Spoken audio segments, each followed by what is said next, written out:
لله الحمد لله رب العالمين والصلاة والسلام على سيد الأنبياء والمرسلين وعلى آله وأصحابه أجمعين والحمد لله رب العالمين. فأعوذ بالله من الشيطان الرجيم. بسم الله الرحمن الرحيم. إن الله مع الصابرين. صدق الله العظيم. إن الله وملائكته يصلون على النبي يا أيها الذين آمنوا صلوا عليه وسلموا تسليما. اللهم صل على سيدنا محمد وعلى آل سيدنا ومولانا محمد وبارك وسلم. معزز و مکرم حاضرین و سامعین کرام و بزرگان بکر و عزیز ساتھیوں، اللہ رب العزت کا ہم تمام پر بہتر احسان و کرم ہے. رسول مکرم صلی اللہ علیہ وسلم کا فضل و احسان ہے. میں اور آپ جس محفل کا حصہ بنے ہیں وہ محفل شہادت امام حسین رضی اللہ عنہ سے متعلق ہے. دعا کرتا ہوں اللہ کی بارگاہ میں کہ وہ میری زبان پر کلمۃ الحق کو جاری فرمائے. جیسا کہ آپ جانتے ہیں یہ عاشورہ کا جب دن آتا ہے یہ بڑا المناک اور دردناک دن ہے جو ہم تمام کو وہ خاندان نبوت کی تاریخ کو یاد دلاتا ہے اور یقیناً وہ ایک خون کے آنسو رلانے والا تکلیف دہ واقعہ ہے جو اس سے پہلے بھی کبھی پیش نہیں آیا تھا اور اس کے بعد بھی کبھی پیش نہیں آیا تھا. یہ انوکھا واقعہ ہے جو کربلا کی جو داستان ہے. امام حسین رضی اللہ عنہ کی جو ذات ہے جنہوں نے اپنا سب کچھ دین اسلام کی خاطر قربان کر دیا. دین اسلام کی خاطر انہوں نے اپنے گھر دربار کو اپنی جان کو بھی نچھاور کر دیا اور فدا کر دیا. اسی وجہ سے دین آج تک ہمارے ہاتھوں میں سلامتی کے ساتھ پہنچا ہے. ورنہ ہم کسی اور گھر کے وارث ہوتے ہمارے ہاتھوں میں اسلام کی وراثت نہیں ہوتی بلکہ یہ ماتھا کسی اور کے آگے ٹکتا اور ہم کسی اور کے آگے جا کر دستے سوال دراز کرتے اور پھر ہم اسی کے آگے ماتھے کو ٹیکا کرتے. لیکن یہ اللہ کا فضل ہے، ان کے رسول کا فضل ہے اور پھر رسول کے خاندان کا بھی یہ بہت بڑا احسان ہے کہ انہوں نے بہت بڑا قرض چکایا ہے. تو ہمیں چاہیے کہ ہم احسان فراموش نہ بنے بلکہ احسان مند بنے اور احسان کی قدر کرنا ہم سیکھیں. قرآن مجید میں اللہ نے ان کے بارے میں بات بتائی کہ ان اللہ مع الصابرین، بے شک اللہ صبر کرنے والوں کے ساتھ ہے. بے شک اللہ صبر کرنے والوں کے ساتھ ہے. تو یقیناً یہ ایک بات کہی جا سکتی تھی کہ بے شک اللہ نماز پڑھنے والوں کے ساتھ ہے یا بے شک اللہ زکوٰۃ دینے والوں کے ساتھ ہے. یہ بھی ایک نیکی ہے. نماز پڑھنا بھی ایک نیکی ہے، زکوٰۃ دینا بھی نیکی ہے، صبر کرنا بھی نیکی ہے. لیکن اللہ نے ایک خاص لفظ استعمال کیا وہاں پر کہ ان اللہ مع الصابرین، بے شک اللہ صبر کرنے والوں کے ساتھ ہے. نماز پڑھنے والوں کے ساتھ کی بات نہیں بتائی، زکوٰۃ دینے والوں کی بات نہیں بتائی، لیکن صبر کی بات کہی اللہ نے. تو یہ صبر کا جو کنیکشن ہے، صبر کا جو تعلق ہے، یہ صبر کا تعلق ہر نیکی سے جڑا ہوا ہے، ہر نیکی سے وابستہ ہے، چاہے وہ چھوٹی نیکی ہو یا بڑی نیکی ہو. لیکن صبر کا وہاں پر مرحلہ ضرور آتا ہے، صبر کا کنیکشن اور تعلق ضرور آتا ہے، چاہے وہ چھوٹی نیکی ہو یا بڑی نیکی ہو، کوئی بھی قسم کی نیکی ہو، کہ حسنہ صغیرہ ہو یا حسنہ کبیرہ ہو، ہر نیکی کے ساتھ یہ صبر کا تعلق ضرور بضرور ہوتا ہے. انسان نیکی تو کرتا ہے لیکن صبر سے نہیں کرتا. صبر کے بارے میں یہ بات بتائی جاتی ہے. ہم صبر کو کہاں تک سمجھتے ہیں؟ ہم سمجھتے ہیں صبر کو کہ پیر پہ کانٹا چبھ جائے تو برداشت کر لینا، جسم پر زخم لگ جائے تو آہ نہ کرنا، آنسو نہ بہانا، گھر میں میت پڑی ہو تب بھی واقعہ نہیں کرنا، نوحہ نہیں کرنا، صبر سے کام کرنا. تو ہم نے صبر کو جو ڈیفائن کیا ہے، اس کو جو سمجھا ہے، صرف مصیبتوں کے جھرمٹ میں ہم نے صبر کو دیکھا کہ جب کبھی بھی مصیبت آئے، جب کبھی بھی تکلیف آئے تو چار کے آگے شکایت نہیں کرنا، چار کے آگے شکوہ نہیں کرنا، بلکہ ڈر کے اس کا مقابلہ کرنا.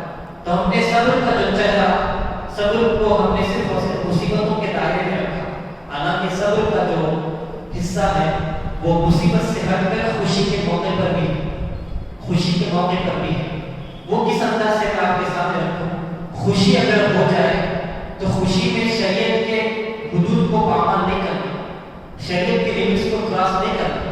لیمٹ میں ہوتے ہو تو پھر یہ بات کی جاتی ہے کہ پھر تم صبر کر رہے ہو خوشی کے موقع پر۔ تو چاہے غم ہو، لیکن ہم نے اپنے ذہنوں تک صرف غم کی حد تک صبر کو رکھا، خوشی کے وقت میں یا پھر کسی اور وقت میں ہم صبر کو نہیں سمجھتے۔ تو صبر کا جو بات ہے وہ ہر ایک سے تعلق رکھتی ہے، ہر نیکی سے اس کا کنیکشن، ہر نیکی سے اس کا تعلق۔ لہٰذا یہ بات بتائے گی کہ صبر کا مطلب یہ کہ جو نیکی تم پابندی سے کرتے ہو اس نیکی پہ جمے رہنا، اس کا نام صبر ہے۔ جو بھی نیکی تم پابندی سے کرتے ہو اس کو مرتے دم تک کرتے رہنا، یہ صبر ہے۔ تو جو بھی ہم نیکی کر رہے ہیں اس کے اوپر ڈٹ کر اور اڑے رہ کر پورے پہاڑ کی طرح مضبوط رہ کر اس نیکی کو کرنے کا نام صبر بنایا گیا۔ تو لہٰذا اللہ نے ایسا لفظ استعمال کیا کہ یہ صبر جو ہے نماز کے ساتھ بھی شامل ہے، زکات کے ساتھ بھی شامل ہے، ہر ایک نیکی کے ساتھ شامل ہے۔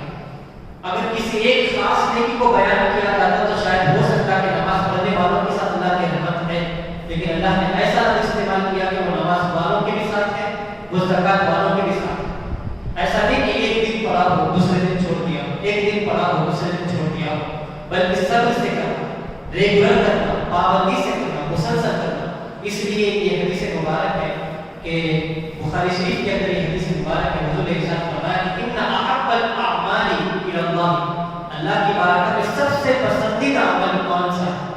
جب سوال کیا گیا تو حضور نے جملہ ارشاد فرمایا کہ ان احب الاعمال الی اللہ ادومها، سب سے بہترین عمل اللہ کی بارگاہ میں یہ ہے کہ پابندی کرنا، صبر سے کرنا، اور اگرچہ کہ وہ تھوڑا ہی کیوں نہ ہو، بھائی عبادت اگرچہ کہ وہ تھوڑا ہی کیوں نہ ہو، لیکن پابندی سے کرنا یہ صبر کہلاتا ہے۔ تو صبر کا مطلب یہی ہے کہ ہر جو نیکی کا کام ہے اس پر ڈٹ کر اس کو کرنا اور اس پر اڑے رہ جانا، جمے رہنا، اس کو صبر کہا ہے۔ اور امام حسین رضی اللہ عنہ کی جو ذات گرامی ہے، تو آپ نے وہ صبر کی تعریف لکھی ہے کہ ہر نیکی کے مسئلے میں، ہر نیکی کے ماحول میں، ہر نیکی کے مرحلے میں آپ کا نام سر فہرست نظر آتا ہے۔ امام حسین رضی اللہ عنہ کی ذات گرامی ہے۔ امام حسین نے جو اپنی جان کی بازی بھی لگائی ہے، اپنا خاندان اور اپنا تن من دھن سب کچھ جو انہوں نے قربان کیا ہے، حضور کی ایک حدیث سنیں اور امام حسین کے واقعے پہ غور کریں۔ حضور نے ارشاد فرمایا، ترمذی شریف کی روایت ہے، مشکات میں بھی یہ حدیث موجود ہے، حبیب پاک علیہ الصلوۃ والسلام نے ارشاد فرمایا کہ من رأى منکم منکرا فلیغیرہ بیدہ فإن لم یستطع فبلسانہ فإن لم یستطع فبقلبہ وذلک اضعف الایمان۔ یہ حضور نے ارشاد فرمایا کہ جو کوئی بھی تم میں سے بری چیز کو دیکھے یا برائی کو دیکھے، تم میں سے کوئی بھی شخص برائی کو اگر دیکھے تو چاہیے کہ وہ اپنے ہاتھ کے ذریعے سے وہ برائی کو بدل دے، یعنی وہ برائی کو روک دے۔ اگر فإن لم یستطع فبلسانہ، اگر ہاتھ سے روکنے کی طاقت نہیں ہے تو کم سے کم زبان سے روکو، زبان سے روکو۔ پھر آگے حضور نے ارشاد فرمایا فإن لم یستطع فبقلبہ، اگر ہاتھ زبان سے روکنے کی طاقت نہیں ہے، بول نہیں سکتا، وہ اس کے اندر اتنی ہمت نہیں ہے، جرأت نہیں ہے، تو فبقلبہ، اپنے دل میں کم سے کم اس کو برا جانے، اپنے دل میں کم سے کم اس کو برا سمجھے۔ تو یہ تین مرحلے حضور نے بیان کیے کہ اگر اتنی طاقت ہے کہ وہ جا کے بعض اللہ ہاتھ سے روک سکتا ہے تو وہ برائی کو کرتے ہوئے روکے، وہ برائی کو پھیلتے ہوئے روکے۔ اگر اتنی بھی طاقت نہیں ہے تو کم سے کم زبان کا استعمال تو کرے، اور اگر اتنی بھی طاقت نہیں ہے تو کم سے کم دل میں تو برا جانے۔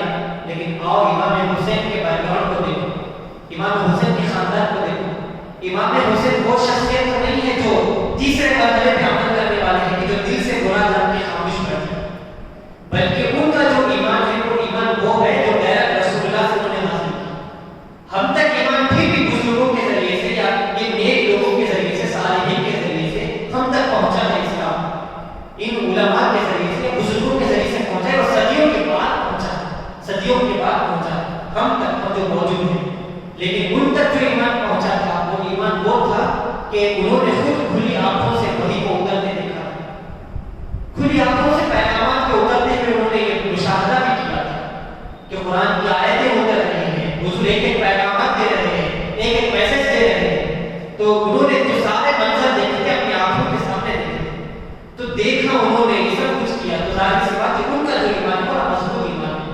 تو وہ کیسے صرف دل میں برا جان کے خاموش بیٹھ گئے. اور یہ بھی دوسرا مرحلہ بھی نہیں ہو سکتا کہ وہ بعض حد تک صرف زبان سے کہہ کے خاموش بیٹھ جائے، بلکہ ان کے لیے یہی کام مناسب تھا کہ وہ بعض حد تک جنگ کے میدان میں اترتے اور یزید کے خلاف میں لڑائی کر کے دین اسلام کو بچاتے. لیکن آج ہمارا ایمان اتنے صدیوں کے بعد ہم کو ملا ہے، لیکن ایمان میں کوئی کمی نہیں. یہ بات آپ ذہن میں رکھیں.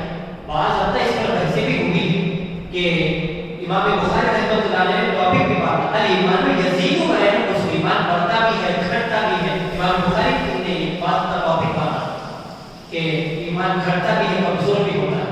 ہمارا ایمان بڑا کمزور ہو چکا ہے، بڑا کمزور ہو چکا ہے. ہم برائی کو دیکھتے بھی ہیں نا تو ہاتھ سے روکنا تو دور کی بات ہے، زبان سے بولنے کی ہمارے پاس طاقت نہیں ہوتی. صرف اور صرف اچھا زبان سے بولنے کی طاقت نہیں ہوتی. جب چلے یہ دو مرحلے سے گزر گئے کہ وہ ہاتھ سے روک بھی نہیں سکتا تو کم سے کم زبان سے تو روکے. لیکن ہم ہاتھ سے بھی نہیں روکتے، زبان سے بھی نہیں روکتے. لیکن تیسرا مرحلہ بھی حضور نے بتایا کہ کم سے کم دل میں تو برا جانا. لیکن یہ ماحول اتنا بگڑ چکا ہے کہ ہم دل میں بھی برا نہیں جانتے. برائی کو ہوتے ہوئے دیکھتے ہیں کہ برائی کو برائی نہیں سمجھتے، بلکہ اس کو فیشن کا نام دیتے ہیں. اس کو اپنا ایٹیٹیوڈ، اپنا امیج، اپنا اسٹینڈرڈ، اپنا لیول، اپنا کلچر یا جو کچھ بھی ہم نے نام دینا ہے وہ اپنا نام دیتے ہیں اور اپنی شان سمجھتے ہیں، اپنی آن بان شان سب کچھ ہم اس کو سمجھتے ہیں. تو یہ جو تین مرحلے رسول نے بتایا تھے کہ یدی ہی اور فیلر کے ساتھ کبھی بل کبھی لسانی فیلر کے ساتھ کبھی بل بھی. اگر ہاتھ سے نہیں رکھتا تو کم سے کم زبان سے رکھے، زبان سے نہیں تو پھر دل میں تو کم سے کم بولا جائے. امام حسین نے پہلے والے مرحلے پہ عمل کیا. ان کا ایمان چونکہ بڑا مضبوط تھا، بعض حد جنگ کے میدان میں اترے اور اتر کر انہوں نے دین کو جو بگاڑا جا رہا تھا، دین کی عمارت کو کھوکھلا کیا جا رہا تھا، دین کی بنیادوں میں جو دراریں پڑے ہیں. حضور نے ایک بات ارشاد فرمائی، حدیث رسول ہے کہ دین کے تعلق سے بتایا کہ ان الدین عند اللہ الاسلام. لوگوں سنو، دین جو ہے اللہ کے پاس اسلام.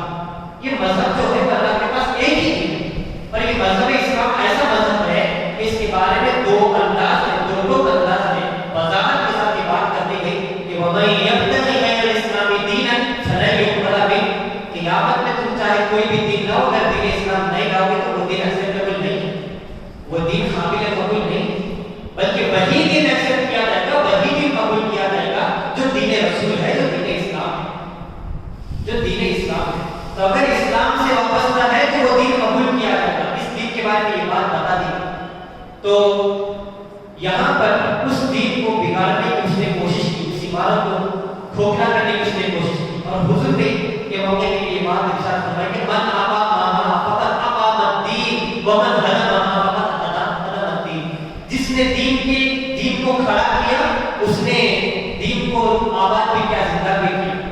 اور ومن هدم، جس نے اس کی بنیادوں کو کھوکھلا کر دیا، یا ومن هدم فقط هدم الدین، جس نے اس کی بنیادوں کو، اس کی عمارتوں کو کھوکھلا کر دیا، فقط هدم الدین، اس نے دین کی عمارت کو کھوکھلا کر دیا، اس نے دین کی عمارتوں کو کھوکھلا کر دیا. تو دین کی عمارت مضبوط کس انداز سے ہوتی ہے؟ تو جیسا کہ ابھی مولانا آپ کے سامنے بات کر رہے تھے کہ ہمیں اپنی جان کی نذرانے پیش کرنے کی ضرورت نہیں، ہمیں اپنے اولادوں کی جان کے تحفے نہیں مانگے جائے، نذرانے نہیں مانگے جائے، بلکہ صرف اور صرف ایک چیز مانگی جائے. وہ ایک چیز کیا ہے؟ الاستقامت فی الدین. دین کے اندر ثابت رہنا، دین کے اندر پائیداری کے ساتھ کام کرنا، استقامت کے ساتھ کام کرنا. لیکن ہم نے دین کو آج کے دور کے اندر بڑا سستا سمجھا، بڑا ہلکا سمجھا، بڑا کمزور سمجھا، بڑی سستی چیز ہم نے اس کو سمجھی. اور میڈیا پر آئے دن کے بعد، اس سے پہلے بھی میں نے آپ کے آگے رکھی تھی، خبروں میں یا نیوز پیپر جو پڑھتے ہیں لوگ، کہ اس کے اندر آئے دن یہ بات ہمارے سامنے آتی ہے کہ فلاں مسلم نے غیر مسلم سے شادی کر لی. اچھا شادی تو کر لی لیکن مذہب بھی بدل گیا کہ اس نے اپنا اسلام چھوڑ کر کسی اور کا عبادت اس نے ہو لی، کوئی اور مذہب میں وہ تبدیل ہو. تو یہ بات ہم ذہن نشین کریں کہ دین سستا نہیں ہے جو ہم کسی کی محبت میں اس کو بیچ دیں یا ہم اس کے ساتھ بے وفائی کریں، بلکہ دین بڑا قیمتی دین ہے. تو اس کے ساتھ امام حسین رضی اللہ عنہ نے اپنے آپ کو تیار کیا تھا. اور یزید جو شخص تھا جس کا نام آپ بار بار سنتے ہیں، یہ کون سا شخص تھا؟ اللہ کی خدا کی اس کے اوپر بہت سارے لعنتیں ہیں. یزید وہ شخص تھا جس نے امام حسین کو قتل کیا. بعض اوقات اس نے آرڈرز جاری کیے تھے اپنے وزیروں کو، اپنے گورنروں کو بھیجا تھا، کوفہ کے گورنروں کو اس نے یہ آرڈر دیے تھے کہ امام حسین کو قتل کیوں؟ اس کے پیچھے وجہ تھی. یہ جو واقعہ جو پیش آیا ہے، واقعہ یعنی واقعہ کربلا جو پیش آیا، اس کے مقصد کو ہم کو سمجھنا ہے. اس کا مقصد کیا تھا اس کے پیچھے؟ تو سب سے بڑا جو مقصد تھا وہ مقصد یہ تھا کہ یزید دین کو برباد کرنا تھا. اس کے جو اصول ہیں، اس کے جو قاعدے قوانین ہیں دین اسلام کے، وہ دین اسلام کے قیدوں کو بگاڑ رہا تھا. وہ کیا کر رہا تھا؟ شراب کو اس نے عام کیا، زنا کو اس نے عام کیا، ماں اور بیٹی کے درمیان بھی وہ فرق نہیں سمجھتا تھا. حالانکہ یہ رشتہ ایسا ہے، پوری رشتہ ماں اور بیٹی یا بہن کے ساتھ کا جو رشتہ ہوتا ہے، چاہے وہ جانور سے جانور بھی کیوں نہ ہو، یعنی بس سے بدتر بھی انسان کیوں نہ ہو، اس مسئلے کے اندر تھوڑا سا اس کے دل میں خوف تو ضرور رہتا ہے. اس مسئلے کے اندر بس سے بدتر بھی کیوں نہ ہو جائے. وہ جو قرآن بات کرتا نا کہ اولئک کالانعام بل هم اضل، یہ اسی انسانوں کے بارے میں بات کرتا ہے کہ یہ جو اتنے نچلے درجے کے ہو چکے ہیں، اتنے کم ہو چکے ہیں، کالانعام بل هم اضل، یہ تو جانور کرتے، جانور بھی نہیں کرتے، اس سے بھی بس سے بد کرتے ہیں.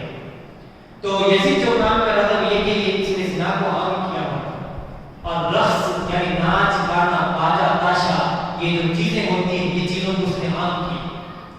تو دین اسلام کے جو قاعدے قوانین ہیں اس کو بگاڑنے کی اس نے کوشش کی. اور ظاہر سی بات ہے خون رسول جو ہوتا ہے، ابھی میں نے جو حدیث پڑھی تھی کہ من رأى منکم منکرا فلیغیرہ بیدہ، جو تم میں سے کوئی بھی شخص اگر ناپسندیدہ یا برائی کو دیکھے تو فلیغیرہ بیدہ، چاہے وہ اپنے ہاتھ سے روکے. اور امام حسین کا منصب وہی تھا کہ وہ ہاتھ سے روکے، اس لیے کہ دل میں برا جان کے خاموش بیٹھنے والے شخص کا نام حسین نہیں ہے، اس لیے کہ ان کے اندر جو خون تھا وہ خون کس کا خون تھا؟ شیر خدا کا خون تھا. اور جس کی چھاتی سے دودھ پیا تھا وہ کسی اور کی بیٹی نہیں تھی، وہ بلکہ بنت رسول تھی، فاطمہ بنت محمد جسے کہا جاتا ہے. اس خاتون کا نام اس کی گود سے پلنے والے بیٹے کا نام حسین ہے، ان کی گود میں پرورش پانے والے کا نام حسین ہے. تو وہ ان کا منصب تھا کہ فلیغیرہ بیدہ، فإن لم يستطع فبقلبه فإن لم يستطع فبلسانه. وہ تو بات کے معنی تھے، لیکن امام حسین کا جو منصب تھا، ان کا جو عہدہ تھا فلیغیرہ بیدہ، وہ ہاتھ سے روکے. تو انہوں نے ہاتھ سے روکا. تو دین کی جب امامت کو کھوکھلا کرنے کی یزید کوشش کر رہا تھا تو چار شخصیتیں کھڑے ہوئے. عبداللہ بن عمر جو حضرت عمر فاروق کے شہزادے، تو ظاہر سی بات ہے یہ برائی کو دیکھے تو وہ رگ فاروقی ضرور بھڑکتی ہے. ان کی اولادوں میں یہی شیوا ہے، ان کی اولادوں کا تیور، ان کی اولادوں کا انداز ہی یہی. آج کے جو کوئی فاروقی خاندان موجود ہے نا، تو جب کبھی بھی وہ برائی کو دیکھتے ہیں تو رگ فاروقی ضرور بھڑکتی ہے، فاروقیت کا جوش ان کے اندر ضرور آتا ہے. تو امام حسین پہلی جو شخصیت تھی عبداللہ بن عمر، دوسرے عبداللہ بن عباس، اور تیسرے عبداللہ بن زبیر، اور چوتھے حضرت امام حسین علی ابن ابی طالب، ابن علی ابن ابی طالب. یہ شخصیت امام حسین رضی اللہ عنہ کی، یہ چار شخصیت ایسی تھی جنہوں نے ڈٹ کر اس کا مقابلہ کیا یزید کا. انہوں نے کہا کہ کچھ بھی ہو جائے ہم یزید کی خلافت کو نہیں مانیں گے، اس کی حکمرانی کو نہیں مانیں گے. انہوں نے بائیکاٹ کیا، کیونکہ ایسے اگر حکمران نہ ہونا تو پھر ظاہر سی بات ہے قوم تو برباد ہوگی ہی ہوگی، لیکن ساتھ ساتھ دین بھی لوٹے گا، دین بھی برباد ہوگا. اس لیے یہ بات ذہن میں رکھیں کہ جان سے زیادہ پیاری چیز ایمان ہونا چاہیے انسان کے پاس. مذہب پہ سے جان کو نچھاور کرنا ہے، دین پہ سے جان کو لٹانا ہے. تو یہ چار شخصیتیں کھڑی ہوئی، اس میں سے دو شخصیتیں بڑھ کے امام حسین رضی اللہ عنہ تھے اور دوسرے جو صحابہ رسول رہے انہوں نے بڑھ کے یزید کا مقابلہ کیا جس کا نام عبداللہ بن زبیر. باقی جو دو شخصیتیں تھے وہ یہ بات کر رہے تھے کہ خون خرابہ کیوں ہو، اس انداز کی انہوں نے بات کی. لیکن امام حسین اور عبداللہ بن زبیر نے یزید کا مقابلہ وہاں کیا اور میدان کربلا میں جو خانت اٹھائے ہیں امام حسین رضی اللہ کے ساتھ گرامی نے کربلا. اور وہاں جو معرکہ پیش آیا ہے یقیناً کئی جان نثاروں نے اپنی جان کی بازیاں بھی لگائی. خاندان نبوت کا ایک ایک چراغ گل ہو کر گیا، ایک ایک کلیاں وہاں پہ مرجھانے لگی اور ایک ایک کلیوں کی جو خوشبو تھی وہاں پہ مان پڑنے لگی. لیکن انہوں نے اپنے جان کی نذرانے پیش کر کے دنیا کو بھٹکایا اپنے کردار سے، اپنے اخلاق سے، اپنے جو کلچر تھا، ان کی جو تہذیب تھی، جو حضور سے انہوں نے سیکھا تھا، اس کے ذریعے سے انہوں نے لوگوں کے دلوں میں آج بھی انہیں کی حکمرانی تھی. اس لیے یہ بات بتائی گئی کہ جو دین کی خاطر مر جاتا ہے، مٹ جاتا ہے، سر کٹا دیتا ہے، اس کا سر ہمیشہ بلند رہتا ہے، ہمیشہ بلند رہتا ہے. تو اس لیے آپ دیکھو یزید کا نام و نشان بھی مٹ گیا، اس کی اولاد بھی ختم ہو گئی. وہ جو بات حضور کے بارے میں کہی گئی تھی کہ ان شانیہ کا هو الابتر، ان شانیہ کا هو الابتر، جو تمہارے دشمن ہوں گے نا وہ بے اولاد ہوں گے. حضور کے بارے میں یہ بات بتائی گئی تھی کہ ان کی حضور کی تعریف کرتے ہیں کہ ان شانیہ کا هو الابتر، تمہارے جو دشمن ہوں گے وہ بے نام و نشان رہیں گے. تو یقیناً جو نواسے کا جو دشمن تھا وہ ظاہر سی بات ہے وہ رسول کا دشمن تھا، کیونکہ قرآن خود بات کرتا ہے ان الذین یؤذون اللہ ورسولہ لعنهم اللہ فی الدنیا والآخرہ. یہ قرآن کی بولی ہے ان الذین یؤذون اللہ ورسولہ، جو اللہ اور اس کے رسول کو تکلیف دیتا ہے. تو اللہ کو ڈائریکٹ کوئی تکلیف نہیں دے سکتا، لیکن آگے کا جملہ اس کی تشریح کر رہا ہے ورسولہ، اس کے رسول کو جو تکلیف دے گا وہ اللہ کو تکلیف دے گا، اور پھر ان کے بعد والوں کو جو تکلیف دے گا. جیسا کہ حدیث مبارک کے اندر یہ باتیں کی جاتی ہیں کہ جو حسین سے محبت کرے گا وہ مجھ سے محبت کرے گا، جو ان کو تکلیف دے گا وہ مجھے تکلیف دے گا. ایک موقع پہ حضور نے یہ بات کہی بی بی فاطمہ کو، جب گھر کے پاس سے گزر رہے تھے، گھر کے آنگن سے گزر رہے تھے وہاں، تو وہاں امام حسین کو چھوٹے بچے تھے اپنے، ان کو روتے ہوئے دیکھا. تو حضرت بی بی فاطمہ کو خطاب کرتے ہوئے کہا کہ چپ کراؤ، فإنما بكاؤه يؤذيني، ان کا رونا مجھے تکلیف دیتا ہے، ان کا رونا مجھے تکلیف دیتا ہے. تو جس کے آنسو رسول اللہ کو تکلیف دیتے ہیں تو پھر ظاہر سی بات ہے جسم کا خون کیوں تکلیف نہ ہے؟ جسم سے جب لہو بہا ہوگا تو پھر رسول کو کتنی تکلیف ہوگی. تو یہ جو چیز ہے کہ ان الذین یؤذون اللہ ورسولہ لعنهم اللہ فی الدنیا والآخرہ، اللہ دنیا میں بھی ان پر لعنت بھیجتا ہے، آخرت میں بھی لعنت بھیجتا ہے.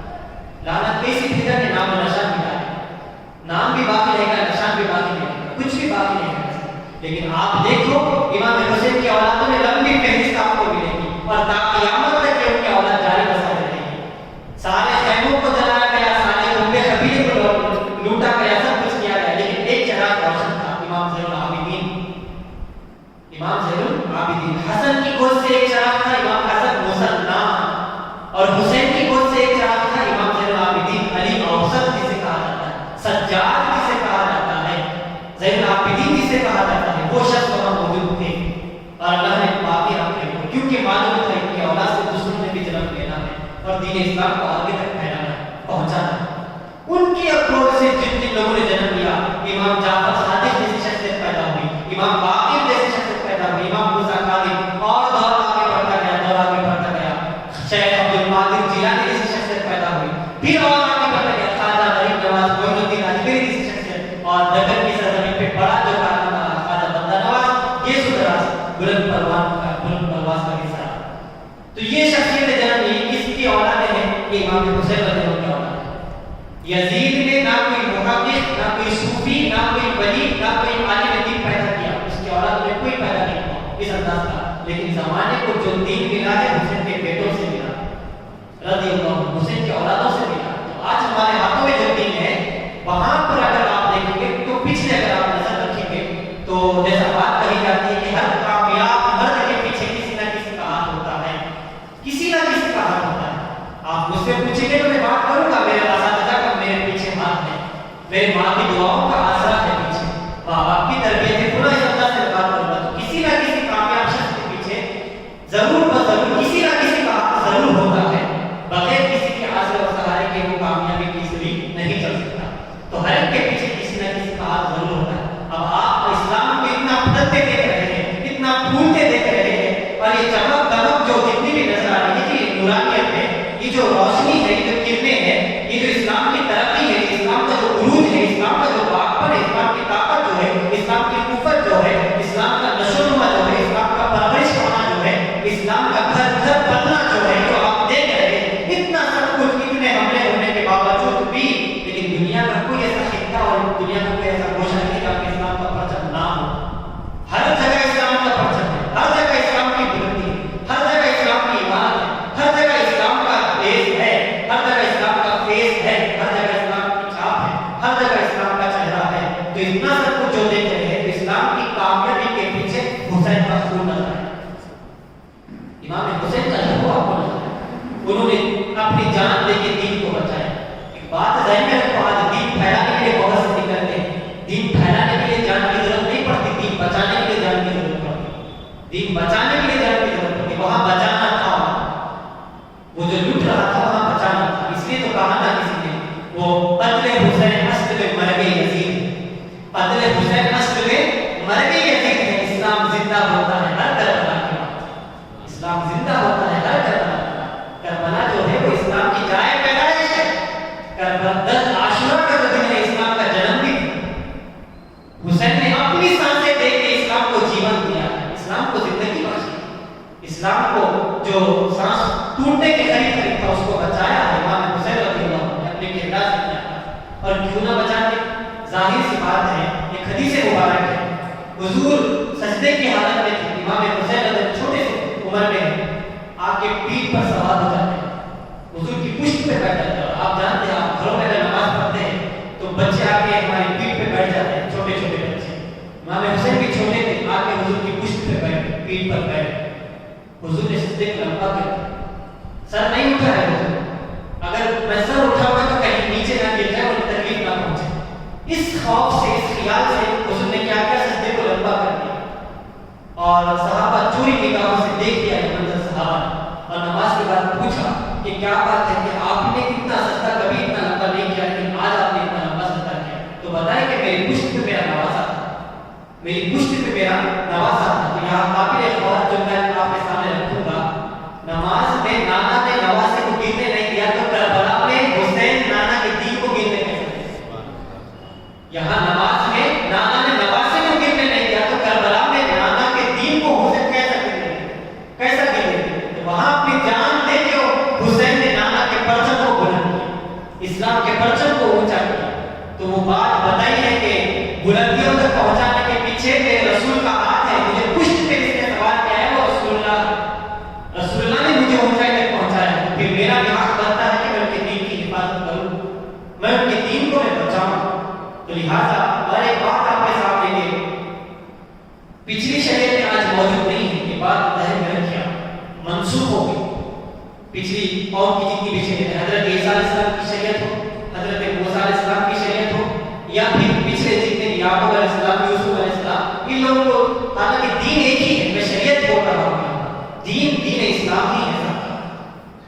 شخصیت جو پیدا کی گئی دنیا پر، حضرت آدم علیہ السلام، یہ انسانیت کے والد ہیں، ان کا جو دین تھا وہ دین اسلام تھا، دین اسلام تھا۔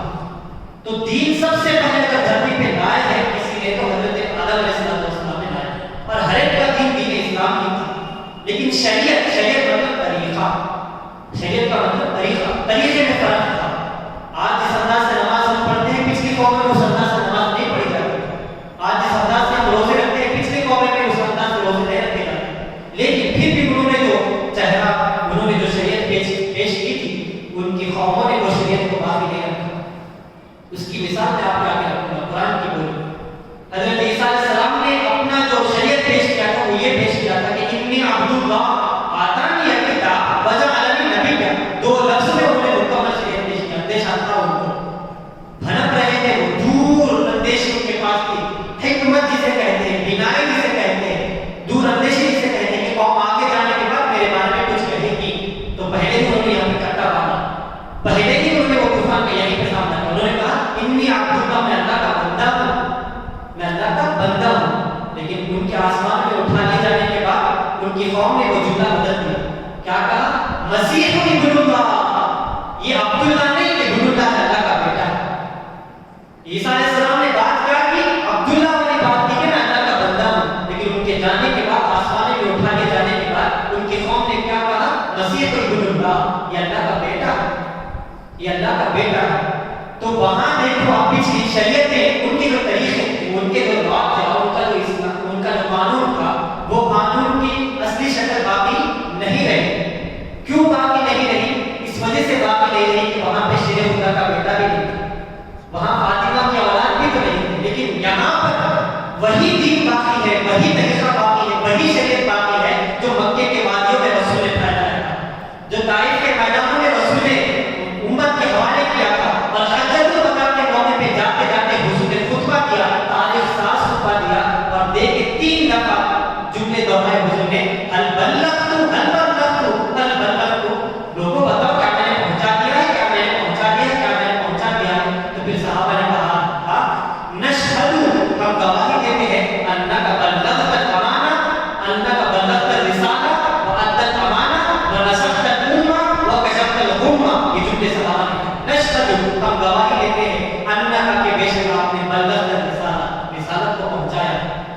وَأَدَّيْتَ الْأَمَانَةَ، آپ نے امانت بھی ادا کی ہے، وَكَشَفْتَ الْغُمَّ، اور آپ نے جو دکھ تھے تکلیفیں تھے وہ سارے چیزوں کو آپ نے دور بھی کیا ہے، وَنَصَحْتَ الْأُمَّةَ، آپ نے امت کو نصیحت بھی کی، یہ باتیں وہاں پہ کی. تو جو دین حضور نے حجۃ الوداع کے موقع پہ لوگوں کے آگے رکھا کہ لا فضل لعربی علی عجمی، کسی عربی کو عجمی کے اوپر فضیلت نہیں ہے، اور پھر اسی طرح کہا کہ لا فضل لابیض علی اسود، کسی گورے کو کالے کے اوپر فضیلت نہیں ہے، الا بتقوی اللہ، مگر اللہ کے تقوی، اللہ کا خوف، اللہ کا ڈر اگر ہے تو پھر وہ فضیلت ملے گی تمہیں. تو جو دین رسول اللہ نے حجۃ الوداع کے موقع پر صحابہ کے سامنے پیش کیا تھا، وہی دین، وہی طریقہ ہمارے ہاتھوں میں ہے، وہی شکل ہمارے سامنے ہے. اس کے پیچھے وجہ کیا ہے کہ فاطمہ کا بیٹا یہاں پہ تھا، ورنہ پھر شکل بگاڑ دیتا، یزید بدل دیتا تھی. یزید تو شراب کو عام کر رہا تھا، تو آج پھر شراب عام ہوتی، زنا عام ہو جاتا، فلاں فلاں نہ جانے کیا کیا ہوتا ہے. تو جو اگر شکل باقی ہے اصلی شکل، تو پھر اس کے پیچھے امام حسین رضی اللہ عنہ کے دانے کے رام آپ کو نظر آتے ہیں. تو انہوں نے بہت زیادہ خرچ چکا ہے، بہت زیادہ خرچ چکا ہے، اپنا خون بہایا ہے، اپنا خون باقبیلہ سب کچھ چکا ہے، اپنے جان کی بازی بھی انہوں نے لگائی. ہمیں چاہیے کہ ہم اپنے دین کی اس انداز سے حفاظت کریں، کس انداز سے حفاظت کریں کہ جو دین ہمارے پاس موجود ہے اس کی شکل نہ بگڑے، اس کی صورت نہ بگڑے، اور اس کے اوپر عمل کریں. تو وہی بات پھر سے میں دہراؤں جو قرآن کی آیت کی تھی، ان اللہ مع الصابرین، صبر کا پیکر، صبر کا نمونہ، صبر کا چہرہ، صبر کا اگر رنگ روپ دیکھنا چاہو گے تو امام حسین کے ساتھ تو صبر سے انہوں نے کام کیا، وہاں ڈٹ کر انہوں نے کام کیا کہ تلواروں کے سائے میں بھی نماز کو قضا ہونے لگی تھی. وہ سب کچھ واقعات آپ کے سامنے ہیں، وہ سارے کے سارے واقعات آپ کے سامنے یہی سبق پڑھاتے ہیں کہ دین کے بارے میں کچھ بھی کمپرومائز نہ کرو، ذرا سی بھی اس کے بارے میں سمجھوتا نہ کرو، بلکہ دین کی حفاظت کرو، اس کو مٹنے نہ دو، مرنے نہ دو. بلکہ ہم نے جو دین حاصل کیا ہے بڑی آسانی سے ہم نے حاصل کیا کہ ہمارے والد بھی مسلمان تھے، پیدا ہوتے ہی کان میں اذان دی، بارگاہ میں اقامت دی، پھر مرنے کے بعد جنازے پڑھے جاتے ہیں. تو بڑی آسانی کے ساتھ ہم مسلمان ہو گئے، بڑی آسانی کے ساتھ، محنت کرنی ہم کو نہیں پڑی، لیکن انہوں نے بڑی محنت کی، اپنی جان بھی انہوں نے لگائی، سب کچھ انہوں نے قربان کیا. انہوں نے اپنے اختیار سے، اپنی پسند سے انہوں نے اسلام کو قبول کیا، اپنی چوائس سے انہوں نے اسلام کو قبول کیا. تو یہ آپ ہر بار اپنے پاس رکھیے، یہ چیز اپنے پاس رکھیے، جو دین اسلام کا ہوگا وہ ہمارا ہوگا، جو دین رسول کا ہوگا پھر وہ ہمارا ہوگا، جو دین کے لیے نہیں ہے تو پھر کچھ بھی نہیں. تو اس لیے اس دین کی حفاظت کرنا گھر گھر کی ذمہ داری، ہر گھر کی اور گھر گھر کی ذمہ داری. اپنے بچوں کی تربیت اسی انداز سے ہم کریں، اسی نہج سے ہم کریں، تاکہ وہ آگے چلنے کے بعد دین کو نہ بدلے اور دین نہ بدل دے. آج بدلا بھی جا رہا ہے، اس کو بگاڑا بھی جا رہا ہے، نہ جانے اس کو کیا کیا کرنے کی کوشش بھی کر رہے ہیں، لیکن ہمیں چاہیے کہ ہم وہی دین پہ رہیں. اس لیے یہ بات کی جاتی ہے کہ کپڑا پرانا ہو جائے تو ہم بدل دیتے ہیں، لباس ہو یا کچھ بھی ہو، جو بھی چیز پرانی ہو جاتی ہے تو ہم اس کو ایکسچینج کرتے ہیں یا چینج کرتے ہیں، جو بھی ہم نے کرنا ہوتا ہے ہم کرتے ہیں. تو کپڑا پرانا ہو جائے، لباس پرانا ہو جائے تو ہم بدل دیتے ہیں، لیکن دین اور اسلام نہیں، دین اور اسلام ایک ہی چیز ہے. اسلام وہی رکھو، دین وہی رکھو جو پرانا ہے. جتنا پرانا تمہارا دین ہوگا اتنا اچھا دین ہوگا، اتنا اچھا دین ہوگا. تو وہ دین وہی رکھو جو رسول اللہ صلی اللہ علیہ وسلم نے ہم تک پہنچایا. اس کے اندر خرابی مت کرو اور اس کے اندر کچھ بھی انداز کی بات نہ کرو. حالانکہ مخالف ہوائیں چلے گی، دخل اندازی ہوگی، انٹرفیئر ہوگا اس کے اندر، دین کے اندر، کہ یہ نہیں ہونا چاہیے، فلاں دین کا نہیں، یہ نہیں، فلاں نہیں، یہ سب کچھ یہ آنکھوں کا سامنا کرنا پڑے گا. یہ سب وہ طوفان ہمارے آگے آتے رہے ہیں، لیکن ہمیں حسینی کردار پیش کرنا ہے، صبر کے ساتھ، استقامت کے ساتھ، جرأت کے ساتھ، جمع مردی کے ساتھ، پورے جوش کے ساتھ، پورے ہوش کے ساتھ ہم اس کا مقابلہ کریں، طوفانوں کا سامنا کریں اور اس کو بدلنے نہ دیں.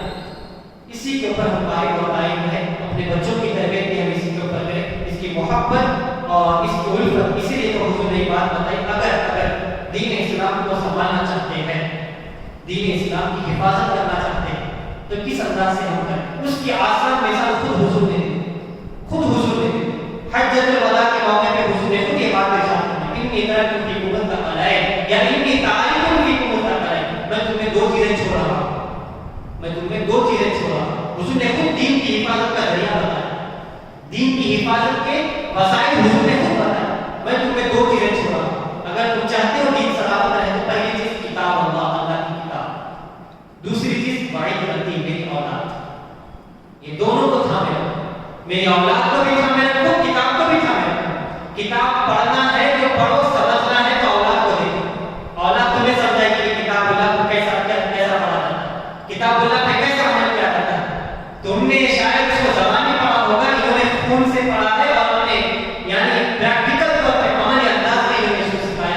قرآن مجید کی ایک ایک آیتوں کو میں نے اس انداز سے سمجھایا.